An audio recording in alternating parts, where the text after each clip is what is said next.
Vamos, por favor. Estoy pensando en que el Señor es hermoso. Vamos, por favor, a Apocalipsis 2.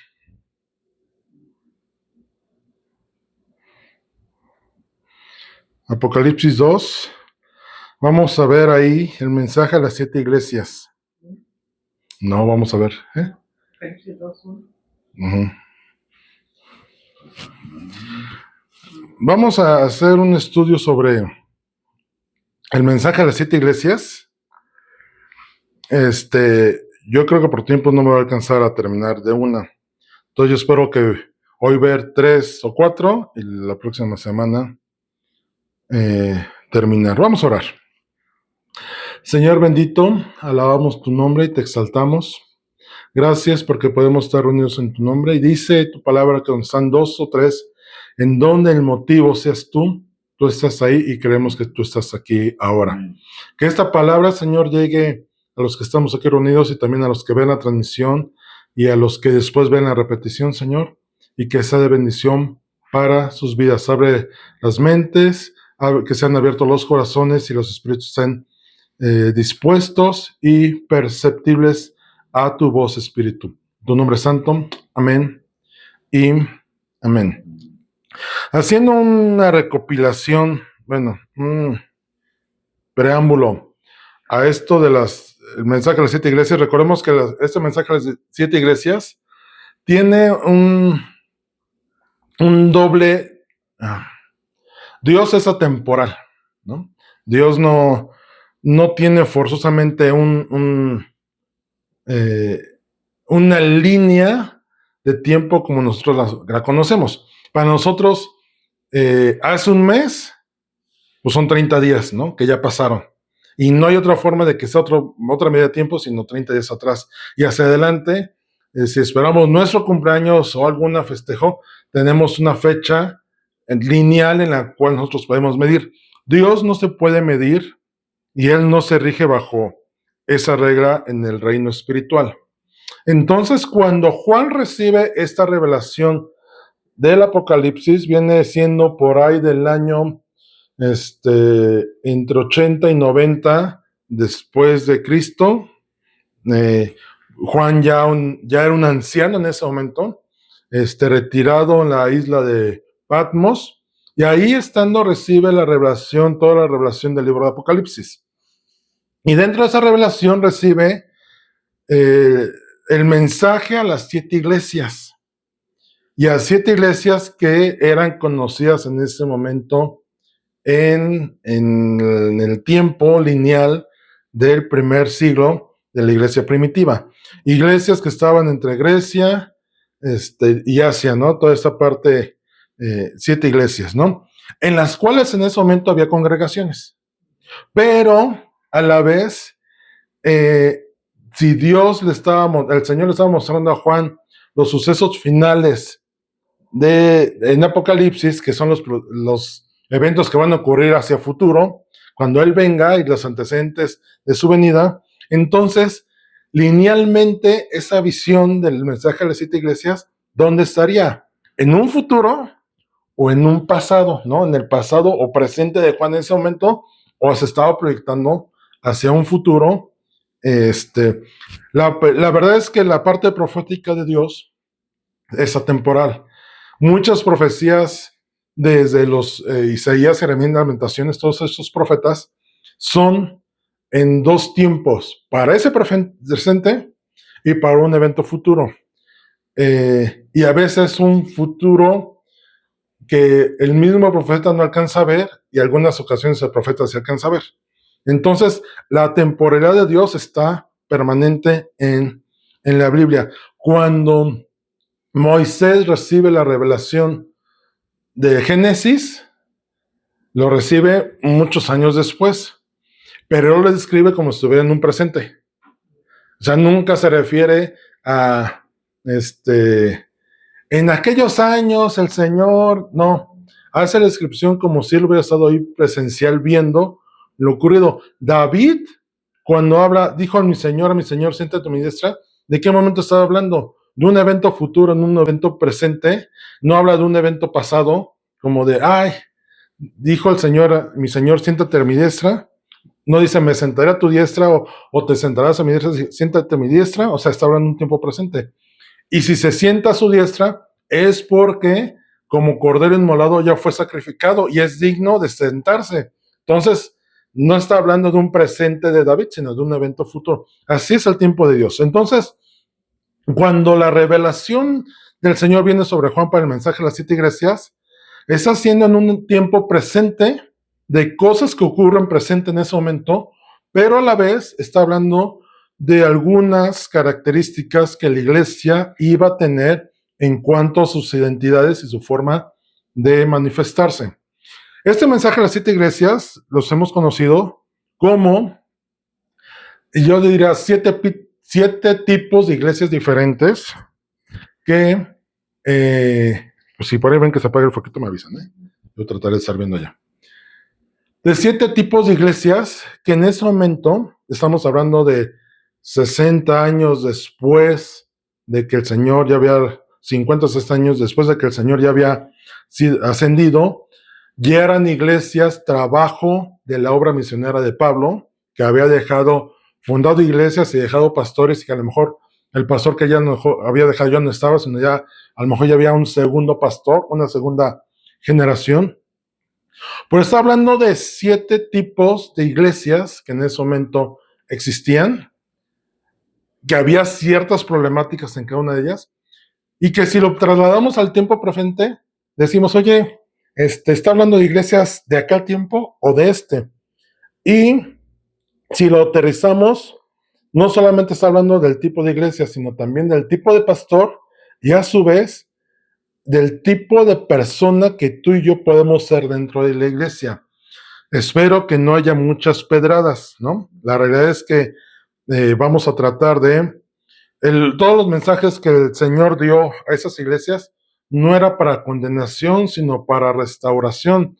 Corrige esto para que, recordemos que el Señor en los temas proféticos nunca te deja con una palabra condenatoria. Siempre te confronta con tu pecado, pero si corriges, pero si dejas, pero si haces, entonces obtendrás la vida eterna. Entonces, empezando por la iglesia de Efeso, que está en Apocalipsis 2:1, del 1 al 7, dice, escribe al ángel de la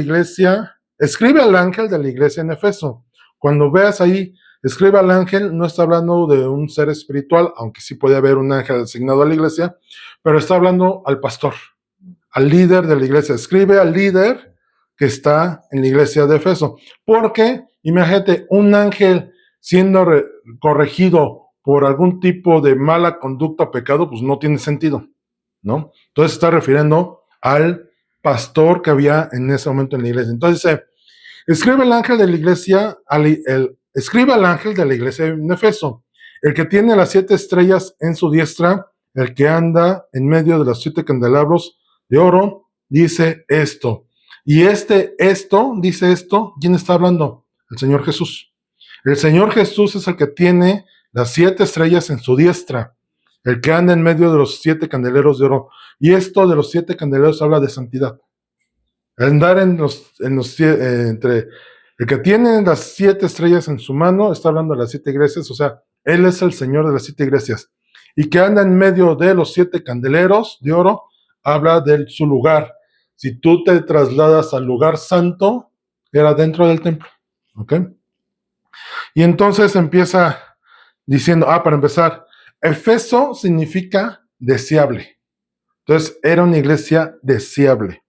Entonces, dice, yo conozco tus obras, Apocalipsis 2:2, y tu arduo trabajo y paciencia, y que no puedes soportar a los malos, y has probado a los que se dicen ser apóstoles y no lo son, y los has hallado mentirosos, y has sufrido y has tenido paciencia, y has trabajado arduamente por amor de mi nombre, y no has desmayado. La presentación que hace el Señor de la iglesia de Efeso es siempre en la omnisciencia de Dios manifestada. O sea, nada se le escapa. Yo soy al pendiente de lo que estás haciendo y yo sé que eres esforzado, perseverante y paciente, ¿no? Y que tu iglesia es de esta característica. No sabes soportar, sabes discernir entre los buenos y los malos, si son apóstoles verdaderos o falsos. Tienes discernimiento, tienes temor del Señor y celo, de forma que, no, esto no es de Dios y no lo permites, sino lo desechas. Eres obediente en buscar y discernir. La indicación del discernimiento no es temporal, sino es permanentemente. Tenemos que estar viendo si hay falsos profetas, maestros, pastores, apóstoles, evangelistas, etc. Entonces, y sabían soportar las pruebas, eran resistentes, ¿no? Habían alcanzado tal madurez que ya no cualquier prueba podía moverles. Venía una prueba y su confianza en Dios estaba firme, ¿no? Venía algún acontecimiento y ellos se fortalecían y perseveraban, ¿no? Se ponen en posición de lucha y sabían contrarrestar las circunstancias. Eso es lo que el Señor hace como diagnóstico de la iglesia. Pero hay un problemita, ¿no? Dice en versículo 4, lo malo que tiene la iglesia. Pero tengo contra ti que has dejado tu primer amor. Recuerda, por tanto, de dónde has caído y arrepéntete y haz las primeras obras, pues si no, vendré pronto a ti y quitaré tu candelero de su lugar si no te hubieres arrepentido. Y ahí candelero se refiere al ministerio. Y quitaré tu candelero de su lugar, del ministerio que tienes ahí, te lo voy a quitar, ¿no? ¿Qué había pasado con la iglesia de Efeso? Habían olvidado el primer amor para con Dios y los demás. Oye, pero ¿cómo es posible que se nos pueda olvidar el primer amor? Vamos a trasladar a una vida normal. En un matrimonio, hoy los medios y, no quiero decir ciencia, bueno, los estudiosos al respecto manifiestan siempre que una relación de pareja se siembra y se cultiva y se mantiene a diario. Es como una plantita que diario tienes que estar regando, cuidando. Aquí mi mamá que tiene sus plantas, no sé si diario, pero sí sé que al menos 3 o 4 veces a la semana estás limpiando, echándole agua, de repente escucho que le echa tierra, que le cambie la tierra, que la cambie de lugar, entonces una planta se cuida a diario. Cuando dejas de cuidarla, sigues teniendo la planta, pero no está en la mejor condición. Se puede enfermar, le puede caer, iba a decir un virus, más bien una plaga, ¿no? O se puede enfermar, ¿no? O la tierra ya no tener los nutrientes suficientes para que siga creciendo. Entonces la iglesia de Efeso había olvidado el primer amor, y el primer amor es las primeras obras. Cuando tú aceptas a Cristo Jesús en tu corazón, ¿qué es lo primero que ocurre? Hay un cambio en tu forma de ver las cosas. Si antes eres duro, ahora te vuelves una persona sensible. Si antes eras egoísta, te vuelves una persona amable. Empiezas a manifestar el reino de Dios en tu vida hacia afuera. Empiezas a resplandecer. Empiezas a ser amable. Empiezas a ser generoso. Empiezas a ser dadivoso. Empiezas a ser protector de la justicia. Buscas la justicia, buscas hacer las cosas rectas, buscas apartar de las cosas. Esas son las primeras obras. Buscas compartir a los demás y el evangelio está en tu boca y empiezas a cualquier vecino que te encuentres, les empiezas a predicar. Y para esas alturas no es el tiempo. El Señor le dice, tengo contra ti esto. Eres muy bueno, pero hay algo que me molesta de ti, que no estoy de acuerdo, y has dejado tu primer amor. Tu disposición y entrega que tenías cuando me encontraste, ahora te has olvidado.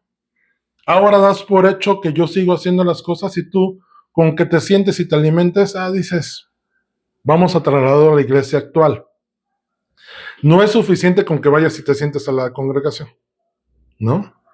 Ya cumplí, pues que haga el pastor ahí está, que haga la obra, y yo nada más vengo a comer lo necesario y no me relaciono con nadie, no platico con nadie, termina y me voy. Oye, pero al principio sí lo hacías. Cuando aceptaste a Cristo, conocías a toda la iglesia y ahora evitas conocer a los demás, ¿no? Entonces, como ejemplos, puede ocurrir. Una persona que se olvida de su primer amor se vuelve una persona arrogante y soberbia, al olvidar de dónde venían y ahora en qué posición estaban. Se olvidan que el que puso ahí, y hablando al ángel de la iglesia de Efeso, que era el pastor, se olvida que el que lo puso ahí fue Dios, no él. No por sus méritos, no por lo que haya sido, no por ser digno, porque ninguna dignidad hay en nosotros sin Cristo. Él nos hace dignos. Y entonces dice, recuerda por tanto de dónde has caído, o sea, de dónde te saqué.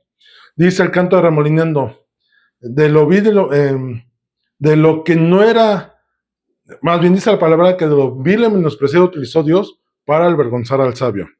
David dice el pasaje, el canto, que era un pastor de ovejas ahí olvidado, no hay que cuidar las ovejitas, ¿no? Lo voy a ocupar en algo, bueno, aunque sea que se vayan las ovejitas. Y dice que detrás del rebaño el Señor lo saca y lo constituye rey. No fue por David, fue porque Dios dijo, yo te pongo en posición. Imagínense que David siendo rey, y ocurrió con muchos reyes en Israel y en Judá, que se olvidaron que el Señor los había puesto como reyes, y después dijeron, fue por mí. Jeroboam es el primero, ¿no? Pues yo estoy aquí porque sí, Dios me puso, pero son mis méritos, ¿no? Soy muy bueno, sé manejar a la gente. Y comúnmente en el reino norte, que era del Israel, el Señor cortaba generaciones, cortaba descendencia en los reyes, porque decía, te di el reino a ti, fuiste malo y tu hijo es malo. No, así no funciona. Entonces el pastor y la iglesia de Efeso se habían convertido en eso. Eran buenos trabajadores, pero no hacían la obra para el Señor, hacían la obra para que ellos fueran reconocidos, es decir, yo lo hice, ¿no? Entonces la palabra que dice es, necesitas arrepentirte, cambia, no es suficiente el perdón, que me pidas perdón, tienes que cambiar tu actitud, porque si se había olvidado del primer amor, si tú con tu pareja en algún momento sufres una circunstancia así, y hablan y se tienen que reconciliar, pues no van a seguir haciendo lo que estaban haciendo, venían haciendo, sino más bien va a haber un cambio de actitud a, dejé de darte de comer, ok, voy a volver a servirte tu sopa como te gusta, te voy a volver a poner la bebida que te gusta comer, tomar en la comida, te voy a preparar la cama como te gusta, etcétera, etcétera. Eso es arrepentimiento, un reconocimiento del error más un cambio de actitud. ¿Cuáles son las primeras obras? Dice el profeta Habacuc, si no me recuerdo, ¿qué es lo que el Señor demanda de nosotros? Hacer justicia, mostrar misericordia y ser humildes. Entonces, si el pastor y la congregación no cambiaba la intención de su corazón, entonces dice, voy a quitar mi presencia de este lugar. O sea, no es posible que yo esté cuando lo que se manifiesta ahí pareciera que no es por mí, sino por ti. O tú crees que es por ti y no por mí. Entonces, literalmente, o estás conmigo o no estás conmigo. Después dice el verso 6. ¿Cuál es lo bueno? Pero tienes esto, que aborreces las obras de los nicolaitas, las cuales yo también aborrezco. Eran tan celosos de cuidar lo que Dios había establecido, que no permitían que ninguna falsa doctrina entrara en ellos. No vamos a ver lo que es nicolaita, lo vamos a ver en otras iglesias, pero al menos en Efeso, falsas doctrinas no habían. Eran de sana doctrina. Y dice el verso 7, la recompensa. El que tiene oídos, oiga lo que el Espíritu dice a las iglesias. Al que venciere, le daré a comer del árbol de la vida, el cual está en medio del paraíso. Y el que tiene oídos para oír, recordemos que Jesús decía mucho esto, ¿no? El que tiene oídos para oír, oiga. O sea, no lo tiene de adorno, o sea, pon atención. La reiteración de oído, que oiga, es, si tenemos oídos, ¿para qué es? Pues para oír. Bueno, utiliza tu oído para oír, ¿no? O sea, puede ser redundante, pero más bien es afirmativo de una acción. O sea, pon atención. En términos actuales sería, pon atención. Pero si dice, escucha lo que el Espíritu dice, Entonces no está hablando de oídos naturales, está hablando de oídos espirituales. Esto es, sé perceptivo al espíritu. Esto no se discierne con la carne. La cuestión de regresar al primer amor no va a ser a través de obras de la carne, va a ser a través del espíritu, obrando en el espíritu para hacer buenas obras. Hacer buenas obras en el espíritu, por eso dice Pablo, la salvación es por obras, porque entonces se van a esforzar en hacer obras. Lo que les he enseñado al respecto es, cuando el Espíritu está en nosotros y mora en nosotros y el Señor es Señor de nuestras vidas, entonces hacemos obras por consecuencia, no por motivo. Hacemos las obras porque Él ya está en nosotros, no hacemos obras para que Él esté en nosotros. Entonces se discierne de forma espiritual. Dice, al que venciere, esto es, al que permanezca firme hasta el final de los tiempos, le daré a comer del árbol de la vida. ¿Y quién es el árbol de la vida? Jesús. En el huerto del Edén era el fruto para tener eternidad. ¿De qué árbol comió Adán y Eva? Del árbol del conocimiento del bien y del mal. ¿Y qué dice el Padre? No, es necesario que salgan del jardín. No vaya a ser que ahora tomen el árbol de la vida y se vuelvan eternos, ¿no? Y sean como nosotros, hablando de eternidad. Entonces, el árbol de la vida también es la sabiduría de Dios, según Proverbios 13 al 18. Ahí después lo pueden leer. En Apocalipsis 22:2 habla que el árbol de la vida también trae sanidad para las naciones. Juan 6:53-54 dice que el árbol de la vida es Jesús, porque de él emana toda la vida y en él tenemos la redención de nuestros pecados. No hay otro medio. Si tú quieres tener eternidad, tienes que conocer a Jesús. Bueno, una buena eternidad, porque los malos van a tener eternidad, pero no en bendición, sino en el lago de fuego y de azufre. Entonces, cuando dice, les daré a comer del árbol de la vida, esto es, del Señor Jesús, el cual está en medio del paraíso de Dios, esto es, ese Edén eterno en el cual vamos a estar. Entonces, el reclamo hacia, o la parte importante de Efeso es, has olvidado tu primer amor. No importa cuánto hagas. Si te olvidas del Señor de la mies, no importa cuánto hagas en la mies. Si no estás, lo que dice Juan, el pámpano sin mí, nada puede hacer. No importa cuánto hagas. Si no estás en mí, dice el que permanece en mí, Juan, hablando del Señor Jesús, tiene vida y da fruto. No importa cuánto hagas. Por eso dice el Señor, Señor, por en tu nombre hacíamos y en tu nombre, pues sí, pero yo no los conozco. Lo hicieron en mi nombre, pero yo nunca los mandé, nunca los reconocí, es más, nunca se presentaron conmigo. Nunca les asigné tal tarea. Entonces, no puedes decir que estás conmigo cuando lo hiciste por tu voluntad. Yo nunca te mandé. Entonces, volvamos a nuestro primer amor. Vamos a la segunda iglesia, la iglesia de Esmirna. Ahí en Apocalipsis 2, del 8 al 11. Esmirna significa mirra, que es sufrimiento y muerte. Y vemos cómo los nombres tienen que ver con la característica de la iglesia. La iglesia de Efeso era deseable, o sea, tenía buenas cosas. Y por eso el Señor dice, oye, nomás te falta regresar a mí. O sea, te anhelo, que quiero que te regreses a mí en lugar de perderte. En el caso de Esmirna, es sufrimiento y muerte. Dice Apocalipsis 2:8. Y escribe al ángel de la iglesia de Esmirna. El primero y el postrero, nuevamente el Señor presentándose. El que estuvo muerto y vivo, dice esto.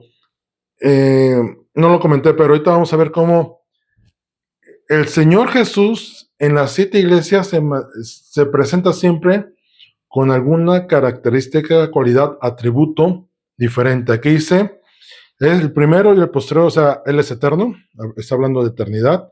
Él es el alfa y el omega, dice en Apocalipsis 1, el principio y el fin. Aquí le está diciendo, ese mismo que te habló en Apocalipsis 1, es el mismo que te está hablando ahorita, que es el primero y el postrero. Y si nos vamos a lo que ya les habíamos enseñado, es el primero y el postrero viene del nombre de Yahweh, que significa yo soy el que soy, el que era, el que es y el que ha de venir. De hecho, les decía que el nombre de Yeshua es una derivación de Yahweh. El que estuvo muerto y vivió, o sea, el Señor Jesús en la cruz del Calvario, muriendo y resucitando de la tumba, dice, yo conozco tus obras, nuevamente la omnisciencia de Dios es, estoy al pendiente de ti. ¿Podrá ser posible que alguna iglesia y algunos pastores crean que pueden hacer las cosas sin que Dios no las vea?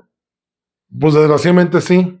Por eso en todas las iglesias el mensaje dice, yo conozco tus obras. Y esto de tus obras sé lo que estás haciendo y produciendo. Y entonces si yo conozco tus obras, a la vez es un mensaje en dos sentidos. Conozco lo que estás haciendo, pero que Dios que mira la intención del corazón. O sea, sé lo que estás haciendo, pero sé por qué lo estás haciendo, ¿eh? No me estás engañando. Sé cuál es tu intención final. Dice, yo conozco tus obras y tu tribulación, esto es, su sufrimiento. ¿Recuerdan el nombre que tenía? ¿Qué significa Esmirna? Sufrimiento, padecimiento. Dice, y tu pobreza, pero tú eres rico. Y la blasfemia de los que se dicen ser judíos y no lo son, sino sinagoga de Satanás. Entonces dice, era una iglesia que pasaba por tribulación, seguramente también sufrían persecución y por necesidad, de ahí su pobreza, ¿no? Pero dice, pero tú eres rico, pero no está hablando del tema, está hablando en dos sentidos. El tema es físico, eres pobre y conozco tu pobreza, pero espiritualmente sé que eres rico. Y dice, y blasfeman de los que, y la blasfemia de los que se dicen ser judíos eran pseudo judíos que seguramente se habían infiltrado para tratar de hacer a la iglesia nuevamente judaizante y volverlos a ser esclavos de la ley. Dice, y no lo son, sino sinagoga. La sinagoga era el lugar judío, la iglesia judía, ¿no? De aquellos tiempos que era donde se juntaban para recibir palabras del Señor. Pero dice, no era sinagoga, no era iglesia de Dios, sino iglesia de Satanás. Esto es, su plan y doctrina eran completamente satánicos, alejados del Padre eterno y del plan redentor que venía. Ahí dice, aquí no le reconoce cosa buena el Señor como tal, porque en el estado general de la iglesia, dice, pues yo conozco que estás firme, ¿no? Aunque si ves persecución, estás ahí. Dice el verso 10, no temas en nada de lo que va a padecer. Es la única de las iglesias en la cual le da un mensaje hacia adelante. He aquí, el diablo echará a algunos de vosotros en la cárcel para que seáis probados y tendréis tribulación por 10 días. Sé fieles a la muerte y yo te daré la corona de la vida. Es una de las iglesias que no hay ningún reclamo de parte del Señor, sino dice, todo está bien contigo y a causa de que estás bien, vas a sufrir persecución. Dirás, oye, está ilógico, ¿no? Si me estoy esforzando por estar bien, ¿por qué entonces voy a ser perseguido? Voy a pasar por cárcel y me estás probando. Precisamente porque estás caminando sanamente. Y estar en la cárcel es toda circunstancia difícil que puedas tener en tu vida. Y ese es un perfil que también ocurre hoy actualmente en muchas iglesias. No porque estés pasando por una prueba o una situación difícil significa que el Señor está lejos de ti, sino más bien es porque está tratando contigo. El ser pasados por pruebas, ser probados, era para ver su madurez, su disposición a poner hasta su vida de por medio por Él. Hoy ya es análisis en tu vida. Si tuvieras que morir por el Señor Jesús, a llegar a ese punto de Digo, no vivimos en esos tiempos hoy. Ya les comentaba de un testimonio de una niña que fue encañonada, si no insultaba la Biblia y la menospreciaba, morían. Hoy no vivimos esos tiempos. Pero ¿qué pasaría? Hoy estás firme en el Señor como para mantener tu fe, aunque tu vida vaya de por medio. No me contestes. Ahí tú en tu mente, en tu corazón, disponlo, ¿no? El tiempo de prueba, tribulación o persecución que podamos pasar hoy es temporal, no va a ser permanente ni eterno. Hasta que tú no madures esa área que el Señor quiere ver en ti, pues sales de la prueba, ¿no? El Señor nunca nos deja tiempo indefinido en el desierto. El pueblo de Israel tuvo que pasar 40 años en el desierto, ¿para qué? Para que la generación rebelde que se había revelado muriera y la nueva generación viniera limpia y pudiera entrar. El pueblo como tal había pasado prueba. La prueba para la nueva generación era no ser como sus padres. Entonces, por eso les tocó a ellos. Oye, pero ¿qué culpa tengo yo si mis papás fueron rebeldes? Sí, pero te estoy probando a ti para ver si vas a ser como tus padres o ya entendiste que tienes que confiar en el Señor. No, confía en el Señor. Vamos acá a Desbarnea para que entres a la tierra prometida. Si eran realmente espirituales, si tuvieran que entregar su vida, bueno, los que preguntaban, ¿lo podrían hacer? Al punto de padecer a causa de Cristo. Pablo es el ejemplo claro de esto. Como Pedro, ellos estaban dispuestos a padecer a causa del Señor Jesús. ¿Qué pasó con Pedro y Juan que los azotaron? Y dice que no vuelvas a predicar el evangelio, hoy por hoy te azotamos, te dejamos ir. Iban adoloridos, pero dicen que salieron, iban alabando y dando gracias a Dios al respecto. Ay, Juan, me dolió el latigazo que me dieron. Ay, sí, Pedro, a mí me duele la cosilla, ahí me atinaron. Pero iban gozosos. Pablo, ya conocemos el testimonio de Pablo, en Hechos, los últimos 2 capítulos que hace su defensa ante Festo y el rey Agripa, que cuenta su testimonio, podemos entender al Pablo que ya ha vivido todas las cosas y que dice, y le decían antes de ser apresado, no vayas a Jerusalén porque te van a apresar, te van a castigar, dijo, pues el Señor me lo viene diciendo todo es camino, no porque ustedes me lo digan, qué bueno que lo reconocen, pero no voy a desistir de ir a lo que el Señor me está mandando hacer, que tengo que llegar hasta Roma, padecer por él, por causa del evangelio que se ha compartido hacia delante. Y la corona de la vida que le está diciendo ahí es, no importa si mueres y permaneces en fe, aunque te toque morir, la corona de la vida está preparada para ti en la eternidad. Recordemos que está el tribunal de Cristo, en el cual no es un tribunal de juicio, ese es el juicio del gran trono blanco.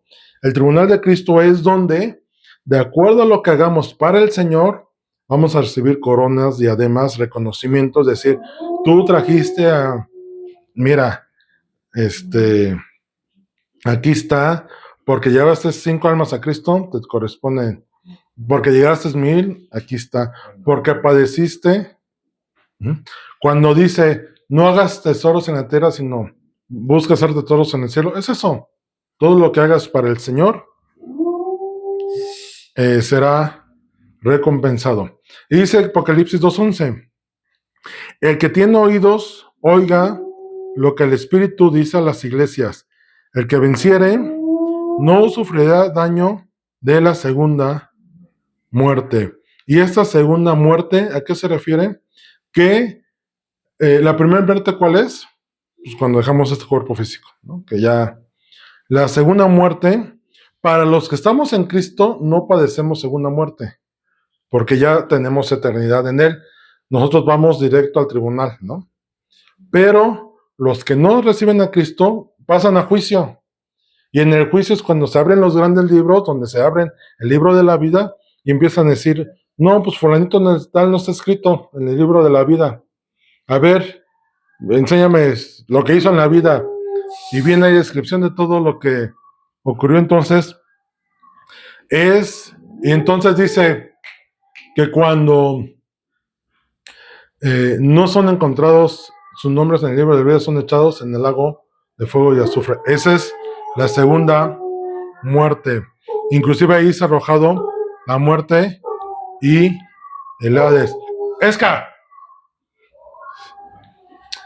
Y no es la muerte física, sino la muerte espiritual, la consecuencia del rechazo total de la redención que nos da el Padre a través de su Hijo Jesucristo. Recordemos que cuando Jesús baja a los infiernos, que dice, bajó a predicarles, les decía, no es que bajó a predicarles para que arrepentimiento, porque ya estaban ahí y ellos esperan también el juicio del gran trono blanco, ¿no? Ya no hay salvación con ellos porque todo lo que hicieron en vida los llevó ahí, ¿no? Es como la parábola de Lázaro y el rico.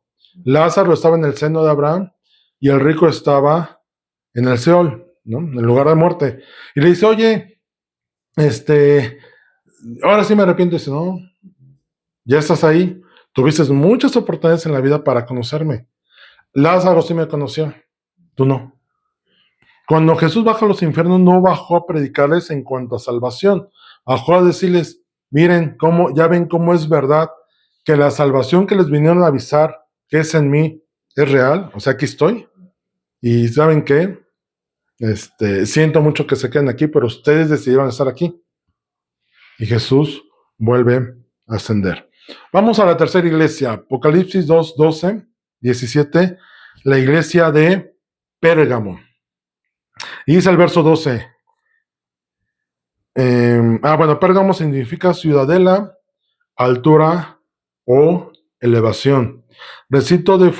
Era un recinto de fortificación permanente en el interior de la plaza. Una ciudadela es una placita y dentro de la ciudad hay una ciudadela, es una ciudad chiquita, ¿no? Dentro de esa ciudadela estaba protegida, a lo mejor podían atacar afuera, por ahí había un recinto. El palacio, por ejemplo, el Palacio Nacional es como una pequeña ciudadela, porque adentro tiene un patio central y todo el edificio sirve de protección para ese patio.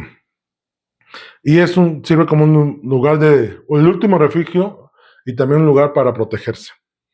Entonces dice el verso 12, y escribe al ángel de la iglesia de Pérgamo, o sea, el pastor de la iglesia de Pérgamo, el que tiene la espada aguda de 2 filos, dice esto, ¿quién tiene la espada aguda? Es el Señor, dice en otro pasaje de Apocalipsis, que cuando Él venga en su caballo, que hace una descripción, que Él viene en el caballo, dice, de sus bocas sale una espada de 2 filos, y Pablo habla de la espada de 2 filos, que es la palabra de Dios.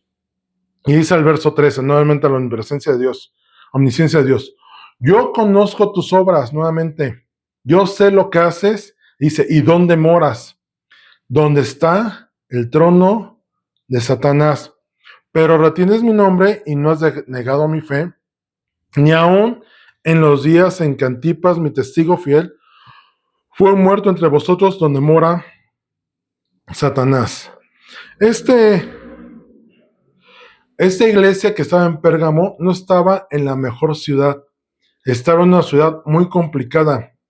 Era una ciudad donde se adoraban, en esa ciudad de Pérgamo, una estatua enorme de Zeus, el dios griego y romano, sentado en un trono.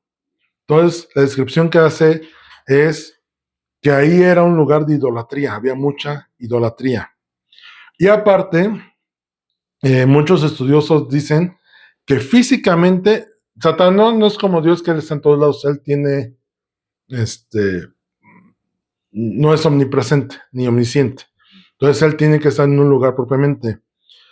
En base a este texto se entiende Satanás, su reino, su lugar de operaciones, su lugar de donde gobierna, donde manda sus órdenes, donde literalmente vive, su palacio nacional, o su casa blanca, está en Pérgamo. Hoy Satanás está en Pérgamo, que es Turquía.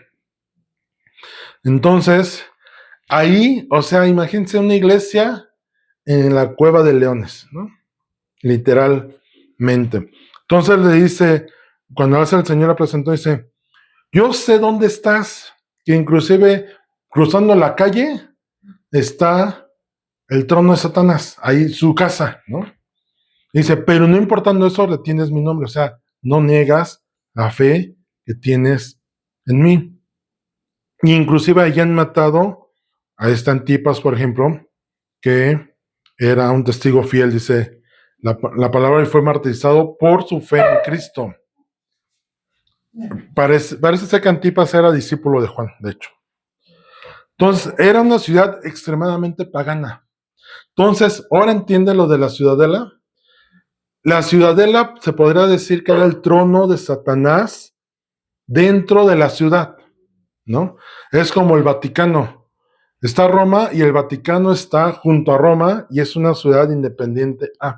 Por eso dice que ahí está el trono de Satanás. ¿Qué es lo malo que hacían?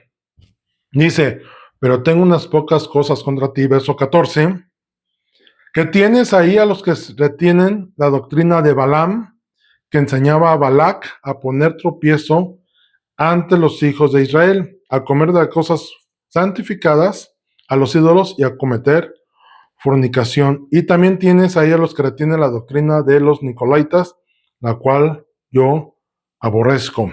Por tanto, arrepiéntete, pues si no, vendré a ti pronto y pelearé contra ellos con la espada de mi boca. O sea, permaneces fe, yo sé que estás en una situación difícil, en un lugar difícil, pero mantienes mi fe, pero hay un problema. Tienes la doctrina de Balaam y retienes la doctrina de Nicolaitas, esto es, aceptas tal enseñanza. ¿Qué es la doctrina de Balaam? Lo que le enseñaba a Balaam, y lo vimos ahí en Números, es que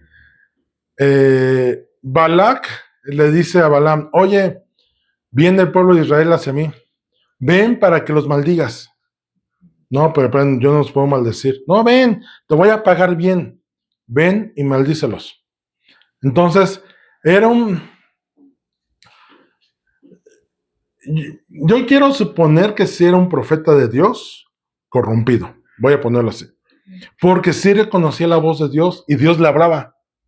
Al punto que dice Dios a Balaam, ándale, ve con él. Señor, me están viniendo a buscar quien que dé una palabra profética y me van a pagar por ello. Por eso, hoy, si un profeta te quiere dar, si quieres una palabra profética, te dice, sí te la doy, pero págame.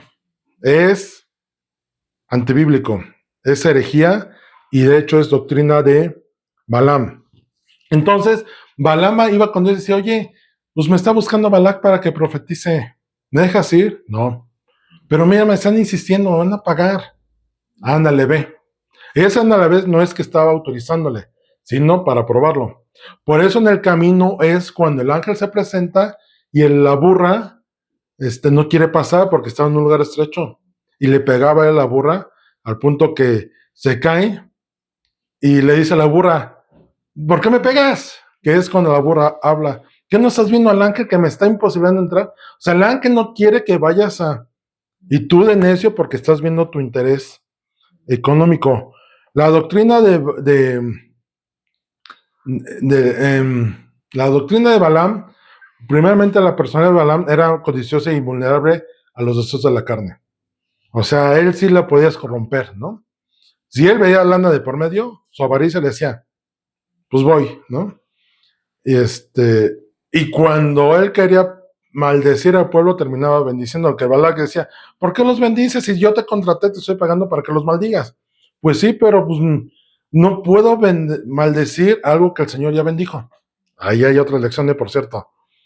No puede haber maldición sobre algo que el Señor ya bendijo. Entonces, la avaricia de Balaam hizo que un burro le hablara a causa de su terquedad por obtener algo de los moabitas. O sea, era tal es que yo quiero, yo diría hasta cierta manera su berrinche, es que yo lo quiero. Ven.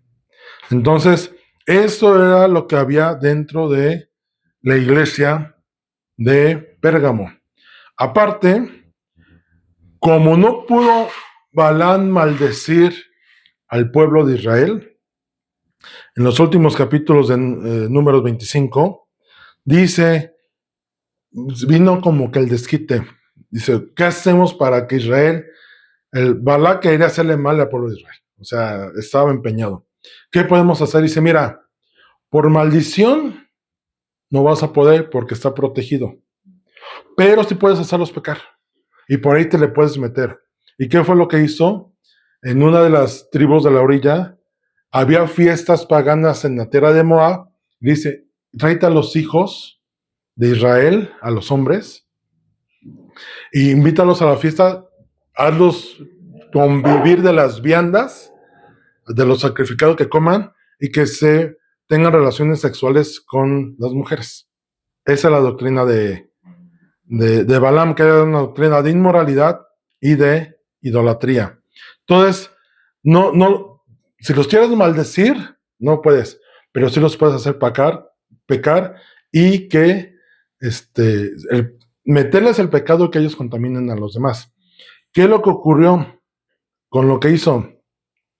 Todos los que se metieron con las madianitas y moabitas, todos los hombres de Israel fueron muertos.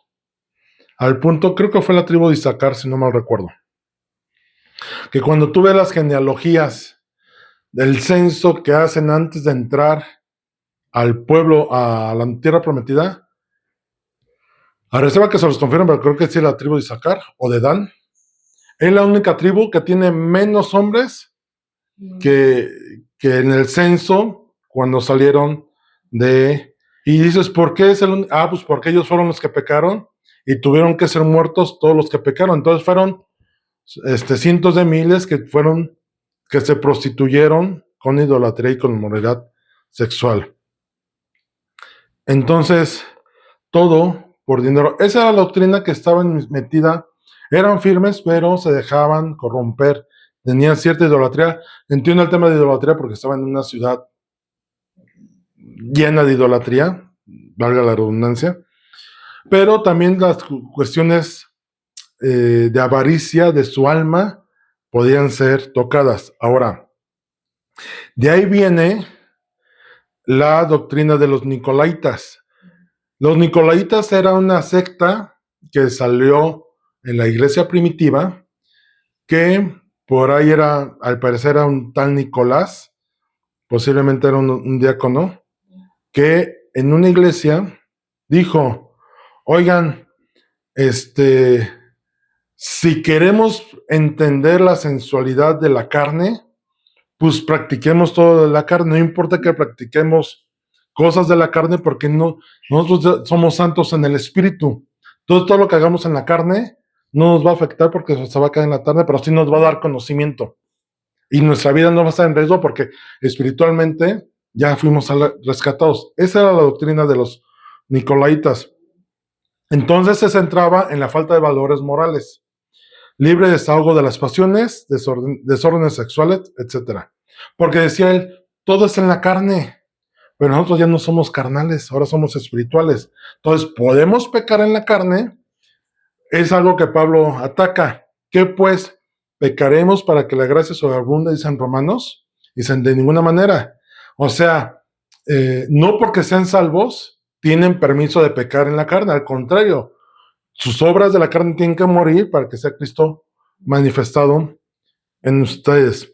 Una de las postulaciones que decía esta doctrina era, las viandas ofrecidas a los ídolos podían ser exorcizadas y luego comidas, y que cualquiera que cometiese fornicación podría recibir la paz al octavo día. Cuando en Éxodo 34, 12 y 16 hay una ley que precisamente dice, no comerás de lo sacrificado a los ídolos. Inclusive desde ese tiempo es una ley, es un mandamiento que viene a ser confirmado por los apóstoles hacia los gentiles. Oye, a los gentiles no los hagas judaizar.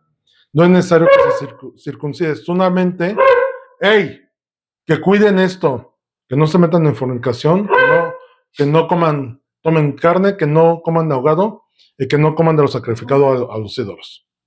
Porque en Roma y en Corintio se daban les decía que los paganos hacían sus ofrendas a sus dioses, ya que pasaba el ritual, sacaban la comida y la vendían. Entonces al que pasaba, pues oye, pues ya no voy a comer la comida, te la quieres, pues te la vendo. Me costó 100 pesos hacerla, pero te la vendo en 50. Órale. Entonces Pablo dice, no. Por eso dice Pablo, si comes cosas sacrificadas, pero tú no sabías, cómelo sin cargo de conciencia, porque no sabías. Pero si sabes que te están ofreciendo algo que ya fue sacrificado, ahí sí abstente. Oye, si te vas a comer cosas sacrificadas que no sabías, y ahí hay débiles en la fe o nuevos en la fe, cómelo sin cargo de conciencia. Pero sí retente, si hay nuevos, y tú sabes, entonces ahí di, no gracias, no hagas por eso hacer caer a los nuevos, ¿no? Y entonces ellos habían dicho, no te preocupes, peca, fornica, adultera, métete a una orgía y en 8 días te purificas, ¿no? Dice, los nicolaitas enseñaron que para ser unos eruditos en el arte de la sensualidad son las sensaciones, todo lo que entra por los sentidos. Entonces, para que sepas cómo entran las cosas por tus ojos, o por el tacto, o por lo que oyes, uno debe conocer toda la gama de la sensualidad por propia experiencia. No es suficiente que yo te cuente lo que pasa, tú vívelo, tú experiméntalo. Y que por lo tanto deben desenfrenarse sin reservas a las lujurias del cuerpo, ya que estas prácticas solo concernían al cuerpo y no tocaban el espíritu. Entonces, pues prácticamente esta doctrina falsa, herejía, era peca sin pena, ¿no? Todo indica que estos nicolaitas, recordemos que en Efeso dijo, pero tengo una cosa buena, que resistes a los nicolaitas. Entonces, al parecer, estos nicolaitas fueron a Efeso, los rechazaron, entonces se movieron a Pérgamo y ahí sí fueron recibidos dentro de la iglesia. Esos nicolaitas también tenían una división de poderes en el que había niveles más altos reservados para solo algunos que comúnmente hacían negocio. ¿Te suena algo actual? En la iglesia no hay VIPs, no hay exclusividades, no hay niveles en cuanto a que tú no puedes hacer, es que yo soy el apóstol, yo soy el profeta, y tú no lo eres. Atrás de la raya, ¿no? Por ahora hay un videíto, un meme, que está alguien que dice, oye hermana, con lentes acá, oye hermana, ¿dónde está la bar coffee? Y le dice la hermana, ¿la bar coffee? Sí, donde nosotros los salmistas, podemos ir a tomar café. Dice la hermana, no, aquí no hay eso. Es que en otra iglesia donde estaba, sí, a los salmistas, nos atendían así. No, pues aquí no. Y dice, pero sí le puedo traer un café y algo para acompañar. ¿Y qué tiene? Tamales, hoy se hicieron tamales. Bueno, está bien, tráigame un café y un tamal. Sí, hermano, ¿cómo no? Estos son 40 pesos. Pero es que en otra iglesia, no nos lo cobraban. Ajá, o sea, ¿sí entiende? Yo levita, congregación, o sea, yo levita, usted sirve. O sea, yo vengo de haber cantado en la alabanza. O sea, y usted es una servidora, o sea, no, hermano, si gusta, vaya a la mesita para que se lo den. En la iglesia no hay ese tipo de niveles, ¿no? Y mucho menos por un tema de negocio. Hoy muchas de las iglesias, mega iglesias, se mueven. Esto de el evangelio de la prosperidad raya mucho en esto. Solamente unos cuantos son los que se enriquecen dentro de la iglesia de la fe de los demás. Trae tu ofrenda, ¿quieres tu milagro? Tráelo. Ajá. Yo aquí recibo tu ofrenda. Yo recibo tu ofrenda. A ver cuándo sucede tu milagro. Pero tú sigue confiando en que tu milagro va a llegar. Siembra para que tu milagro crezca. Y lo que le dice el Señor a esta iglesia es, cambia de rumbo, arrepiéntete. Tienes que cambiar esa manera, porque si no, yo mismo voy a venir a cortarte. Y por eso ahí se presenta, ¿cómo se presenta el Señor Jesús? La presentación que hace Jesús en Pérgamo es el que tiene la espada aguda de 2 filos, y después dice, yo mismo me voy a levantar y pelearé con ellos con la espada de mi boca. O sea, yo mismo, si tú no te arrepientes, yo mismo voy a venir a destruirlos. Pero no se está refiriendo a los malos, a los nicolaitas, sino se está refiriendo a los que practicaban lo malo y que no se arrepentían. Por eso dice el verso, dice, por tanto arrepiéntate, pues si no, y acuérdense, el arrepentimiento es perdón más un cambio de actitud. No es un giro de 360 grados, porque vuelves al punto, es un giro de 180 grados. Si ibas al norte, ahora tienes que ir al sur. Si estabas con agua, tienes que tomar fuego, ¿no? O sea, es un cambio radical. Si era negro, ahora es blanco. Y la recompensa de esta iglesia dice, el que tiene oídos, oiga lo que el Espíritu, nuevamente, ¿tienes oídos para escuchar? Escucha. Lo que el Espíritu, o sea, en la parte espiritual, disciérnelo. Al que venciere, daré a comer del maná escondido, y le daré una piedrecita blanca, y en la piedrecita escrito un nombre nuevo, el cual ninguno conoce sino aquel que lo recibe. Maná escondido es el pan del cielo, Jesús mismo. Dice Jesús, yo soy el pan de vida que descendió del cielo. La vida de Jesús en nosotros. Cuando recibimos el maná y lo comemos, estamos comiendo la vida de Cristo. O sea, Él está entrando, si lo podemos ejemplificar así, Él está entrando en nosotros. Esto tiene un poquito de relación, después lo veremos, con la cena del Señor. Este pan es mi cuerpo, que por ustedes es partido. Comer el pan es comer la vida de Cristo. Por eso dice Pablo, a ver, antes de comer, festejar la cena, limpien de conciencia. Porque lo que son, a ver, ¿por qué Pablo? La cena del Señor lleva, ¿es meramente simbólica o sí lleva algo más espiritual? Si fuera simbólica, yo concluyo esto, si fuera simbólica, entonces Pablo no tendría por qué hacer tal recomendación, decir, oiga, no lo vayan a comer injustamente, ¿eh? O sea, que nadie la coma. La cena del Señor sí conlleva un tema espiritual, por lo cual dice Pablo, oigan, no es para comerse a la ligera, por eso Pablo los reprende. Ustedes hacen fiesta y no entienden que no es una fiesta, es más, cenan, traen sus cosas para cenar y son tan díscolos, tan feos de alma, que no ven, los ricos traen para comida para ustedes y no piensan en los pobres que no traen. Y cuando ustedes dicen, no, yo ya tengo hambre, oye, pero faltan algunos, no, yo ya voy a comer. Pablo les hace una corrección, espérense, están, pero sin mal, no es un tema de fiesta, es un tema espiritual representativo de lo que Jesús hizo. Por eso dice, nadie tome la cena, no inmerecidamente, bueno, por eso dice, pónganse a cuentas, antes de tomar la cena, pónganse a cuentas. ¿Por qué hace esa anotación?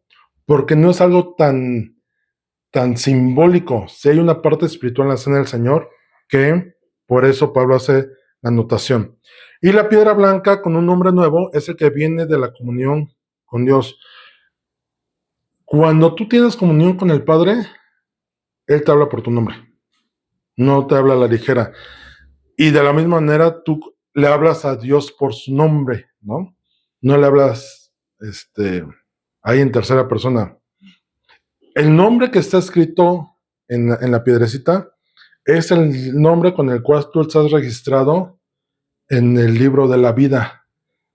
Todos tenemos aquí un nombre que nosotros nos pusimos humanamente. Ustedes me pusieron un nombre, yo se lo puse a mis hijos y así. Pero nosotros tenemos un nombre con el cual Dios nos habla. Dios no me conoce como Arturo.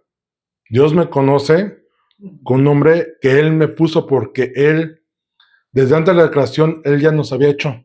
Entonces, si ya nos había, Él ya nos puso nombre desde allá, ¿no? Entonces, a eso se refiere el libro. Un nombre en la piedrecita es el nombre que está escrito en el libro de la vida. ¿Cómo estamos de tiempo? De casualidad. 12:20. No, pero de una hora. Bueno, vamos a dejarlo aquí. Vimos tres iglesias. Yo espero que para otras sí nos hagan. Bueno, considerando la introducción, pues creo que sí quedó bien. Vamos a orar.